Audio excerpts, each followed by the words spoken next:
Welcome to High School Mathematics. ছাত্ৰ ছাত্ৰীসকল আমি দশম শ্ৰেণীৰ সাধাৰণ গণিতৰ চতুৰ্থ অধ্যায় দ্বিঘাত সমীকৰণ পাঠটো আলোচনা কৰি আছিলোঁ। আজি অনুশীলনী 4.2 ৰ আমি প্ৰশ্নসমূহ আলোচনা কৰিম। তো অনুশীলনী 4.2 ৰ প্ৰথম কুৱেশ্যনটো আছে উৎপাদকীকৰণ পদ্ধতিৰে তলৰ দ্বিঘাত সমীকৰণবোৰৰ মূলবোৰ উলিওৱা। তাৰ কাৰণে প্ৰথম কুৱেশ্যনটো দিছে চোৱা x² - 3x - 10 = 0। ইয়াতে উৎপাদক বিশ্লেষণ পদ্ধতি কৰিবলৈ হলে প্ৰথমতে আমি x² সহগটো আৰু ধ্ৰুৱকটো আমি পূৰণ কৰিম। গতিকে ইয়াত x² সহগ 1 আছে, 1 * 10 হৈ গ'লে আমাৰ 10 হ'ল। গতিকে 10ৰ উৎপাদকটো আমাৰ কি পাম? 10ৰ উৎপাদক 1 * 10 এটো 10ৰ উৎপাদক হয়। 2 * 5 আমি এই দুটাই পাম। গতিকে আমি ইয়াত কোনটো লম তাৰ বাবে আমি চাব লাগিব যে ইয়াত x ৰ সহগ যেটো আছে x ৰ সহগটো কি হ'ব যে 3 আছে। গতিকে আমাৰ 2 আৰু 5 ৰ বিয়োগফলহে 3 পাম আমি। গতিকে আমাৰ কি হ'ব 3টোক আমি ভগাব লাগিব যে 5 - 2 ভগাব লাগিব, তেতিয়া আমি পাম this implies x² 3টোক আমি ভাগিম 5 - 2 x - 10 = 0। গতিকে আমাৰ কি হৈ গ'ল 3টোক আমি ভাঙিলো 5 - 2 কৰিলো। this implies x² - 5 * x 5 * x 5x বাহিৰত মাইনাস চিন আছে গতিকে 5x - 5x আৰু এটো মাইনাস মাইনাসে +2 -2 ইপিনে মাইনাস চিন আছে +2 * x + 2x - 10 = 0। গতিকে ইয়াত এটো চাব পৰা যে -5x + 2x = -3x আমি এটো ক্ৰস চেক কৰি চাব পাৰো। এতিয়া প্ৰথম দুটাৰ পৰা কি কমন আহে? প্ৰথম দুটাৰ পৰা কমন ল'ব পাৰা যে x² আৰু 5x ৰ পৰা কমন কি আহিব? x কমন আহিব, x - 5 থাকিব। ইয়াতো +2 কমন লৈ ললে x - 5 এ থাকিব = 0। গতিকে দুইটাৰ পৰা x - 5 টো আমি বাহিৰ কৰি দিও। x - 5 ললে ইয়াত আমাৰ x থাকিলে ইয়াত +2 থাকিলে যে x + 2 এটোটা হৈছে আমাৰ উৎপাদক। এটা ইয়াৰ মূল উলিয়াব লাগে। গতিকে আমাৰ তোমালোকে আগতে শূন্য উলিয়াইছাই, শূন্য উলিয়ালে কি কৰিম? therefore x - 5 = 0 this implies x = 5 বা x + 2 = 0 এটো উৎপাদক শূন্য বা এটো উৎপাদক শূন্য দুটা পৰা কৰিলো আমি x = -2। therefore দ্বিঘাত সমীকৰণটোৰ মূল কি হ'ব 5 - 2। 5 আৰু -2 হৈছে সমীকৰণটোৰ মূল। দুই নম্বৰ কুৱেশ্যনটো আছে 2x² + x - 6 = 0। গতিকে ইয়াত x² সহগ 2 আৰু ধ্ৰুৱক আছে 6, 6 * 2 = 12। গতিকে আমি এই 12টোৰ উৎপাদক বিশ্লেষণ কৰি চাব লাগিব। এই 12 সংখ্যাটোৰ উৎপাদক বিশ্লেষণ 12ৰ উৎপাদক কি পাম আমি? 1 * 12 12 হ'ল 12 হ'ল, তাৰপিছত 2 * 6 হ'ল আৰু 3 * 4 হ'ল। গতিকে এইকেইটা হৈছে 12ৰ উৎপাদক। এতিয়া আমি কোনটো উৎপাদক গ্ৰহণ কৰিম তাৰ কাৰণে আমি চাব লাগিব যে ইয়াত আমাৰ x ৰ সহগ আছে কিমান 1। কোন দুটা উৎপাদকৰ পাৰ্থক্য 1 হয়। গতিকে আমাৰ নিশ্চয় 4 আৰু 3 হ'ব। গতিকে 4 পৰা 3 গলে 1 থাকে। গতিকে আমি কি কৰিব লাগিব ইয়াৰ যেটো 1টো আছে x ৰ সহগ 1টো আমি 3 আৰু 4ত আমি ভগাব লাগিব। গতিকে 4 - 3 কৰিলে আমি 1টো পাম। this implies 2x² + 4 - 3x - 6 = 0। this implies 2x² 4 * x 4x -3 * x -3x -6 = 0। this implies 2x² আৰু 4x ৰ পৰা কিমান কমন আহে? প্ৰথমতে আমি সহগ কেইটা চাম। 2 আৰু 4 ৰ পৰা 2 কমন আহিব, x² আৰু x ৰ পৰা x কমন আহিব। গতিকে 2x² পৰা 2x কমন গুচি গলে x থাকিলে প্লাস ইয়াত 2 থাকিলে 2 * 2x = 4x অৰ্থাৎ x + 2।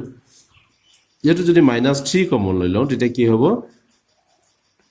x + 2 এ থাকিব = 0। গতিকে দুইটাৰ পৰা আমি x + 2 এটো আমি সেপাৰেট কৰি দিলো যে 2x ইয়াত থাকিলে -3 2x - 3 = 0। এতিয়া এটোটাক আমি হকিয়াকে = 0 ধৰিলে আমি মূল দুটা পাই যাম। Therefore, x plus 2 is equal to 0. This implies x is equal to minus 2. But twice x minus 3 is equal to 0. This implies twice x is equal to minus 3 to equal to 3 whole plus equal. Or x is equal to 3 by 2. Therefore, nirnaya mol kiman hobo? Nirnaya mol yat pai golo ami minus 2 আৰু ইয়া গল 3 by 2. minus 2 আৰু 3 by 2 হৈছে সমীকৰণৰ মূল। 3 number কুৱেশ্যনটো দিয়া আছে √2x square plus 7x plus 5 √2 is equal to 0. গতিকে আমাৰ প্ৰথম কামটো কি হ'ব যে ধ্ৰুৱক আৰু x স্কয়াৰ সহগৰ পূৰণ। গতিকে ইয়াত ধ্ৰুৱক আছে 5 √2 আৰু x স্কয়াৰ সহগ আছে √2। এটা পূৰণ কৰিলে আমি কিমান পাওঁ?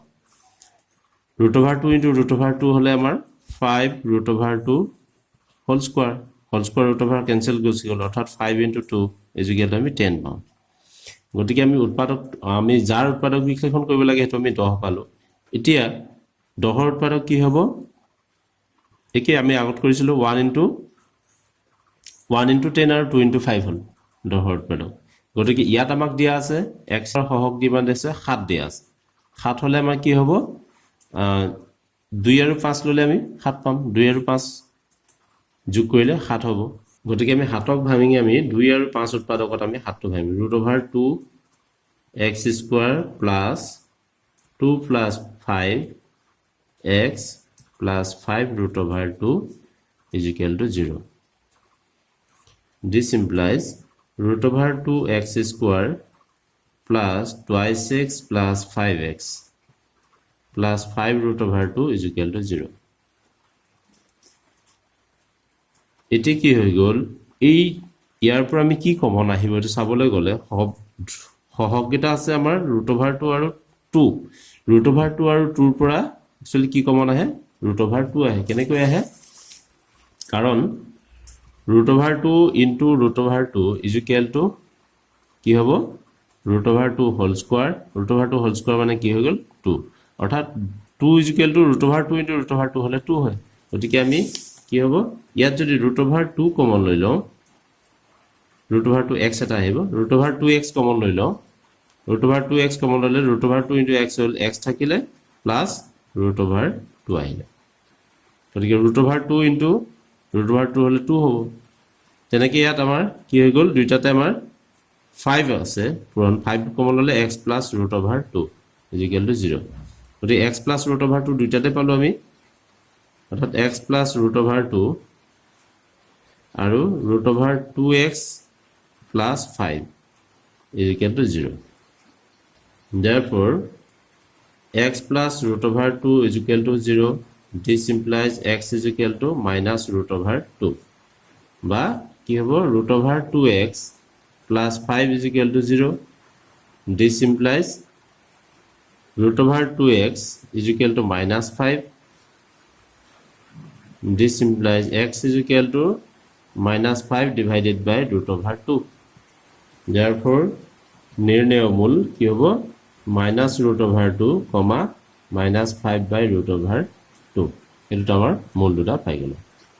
6 নম্বৰ কুৱেশ্যনটো আমাক এনেকৈ দিয়া আছে 2x square minus x plus 1 by 8 is equal to 0. গতিকে ইয়াত অকমান কৰিবলগীয়া আছে কি আমি 8 ৰে পূৰণ কৰি দিম বা 8 টো লসাগু লৈ পেলাই 8 টো ইফালে পূৰণ কৰিলে 8 ৰে যদি আমি দুইফালে পূৰণ কৰি দিও কি হ'ব?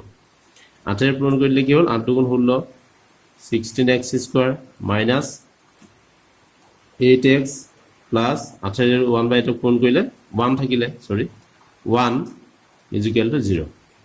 এতিয়া আমি x স্কয়াৰ হওক 16 আৰু ধ্ৰুৱক আছে 1 16 into 1 হলে আমাৰ 16 এ হ'ল 16 ৰ উৎপাদক দুটা এনেকুৱা হ'ব লাগিব 16 ৰ উৎপাদক দুটা কি হ'ব লাগিব 2 into ধৰা হ'ল 8 8 গুণ 16 4 4 গুণ 16 আৰু 16 গুণ 16 তেনেকুৱা পাম আমি 1 into 16 আমি 16 পাম। এতিয়া ইয়াত x স্কয়াৰ x ৰ সহগ দিয়া আছে 8। গতিকে আমি কোনটো ক্ষেত্ৰত 8 পাম? 4 into 4 হলে আমি 4 plus 4 8 পাই যাম।